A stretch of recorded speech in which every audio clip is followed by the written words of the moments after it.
Barattoonni uffaa qormaata biyyaalessaa sooshaal saayinsii fudhatan sababa naasuurraan kan ka'e ijoolleen baatii 9 guutiin baatii 6tti dhalachaa jiraachuu isaanii waajjira da'umsaa fi eegumsa fayyaa dubbate.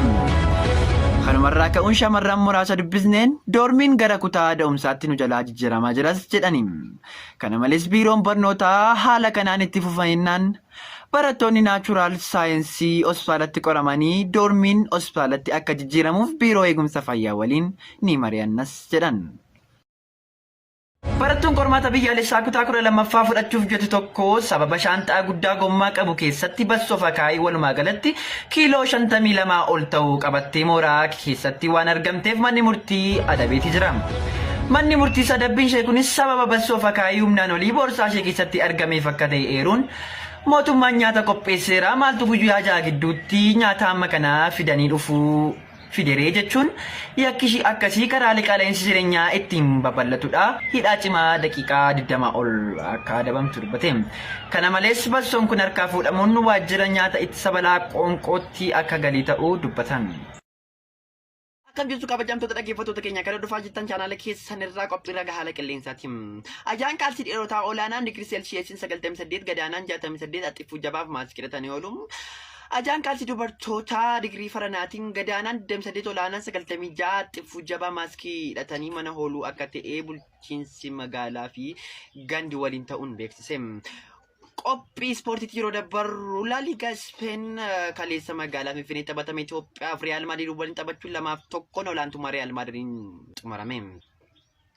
Leenjisaan gara Itoophiyaa Jose Mourinho akka dubbatanitti taphichaan ala taanullee gammachuu guddaan nutti dhaga'amee jira. Isa dhufu hidhannoo cimaadhaan akka dhufnee injifannoo abdii akka qabnu dubbatanii jiru. Kabajamtoota dhaggeeffattoota keenyaa qophiin keenya irraa xumuramee jira. Torban qophii tan qabannee dhiyaanne isiniif galateema. 98 98 duwwaa hatti aansi 98 duwwaa akuuzu billah duwwaa reefu barreessite 98 89 rabbisi haa fuudhu 98 maa nama baartarre seerannaa ergaa yoo na ergitan 98 89 rabbisi haa fuudhu maa wata baradhuudhaanii ifirraa ijoollee hambaa kuntuuta 9 barreessi 8 itti aansi 9 barreessee 8 itti aansa 98 75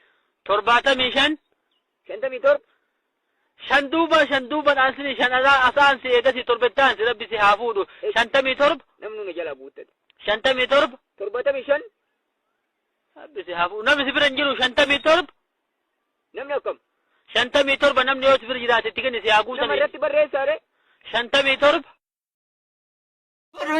Goni sinjiri. Gon maal? Sabiskiraabee dhagamaan. Odaalee Oromoo shanan isaan eenyu faadhaa isatti argamu? Odaa waar. Tokko. Odaan neeyi. Uummoo maal baatti? Eeyyudha eessaa jirti uummoo? Waan uummoon baattu uummoo wajjin oolanii immoo waan uummoon maal baatti waan isheen baattu uummoo magaafadhaa gamaan. Waan akka ijoollummaa keessan jira gaammayyuu. Engaddaaruma guutee jiran. Areedan baafnee kunoo sinumaan fakkaadhe maamolii keenya. Lakki ati sinumayyuu adaadaa keetti baate. Areeda dhaloonni dhiiraan qabne adaadaa isaaniitti baanii jedhama laatillee adaadaa keetti baate. Anoo adaadaan qabu. Qabda. Hin qabu. Qabda. Hin qabu. Adaadaa keetti baate. Akkuma hin qabu. Adaadee dhaggeeffachaa jirtanii waa isheen sin jettu. Dhaggeeffachaa jirti. Adaadee lama waan isheen jettu. Sitti baateetti wal fakkaanna iyyuudhaaf. Wal fakkaatti kun.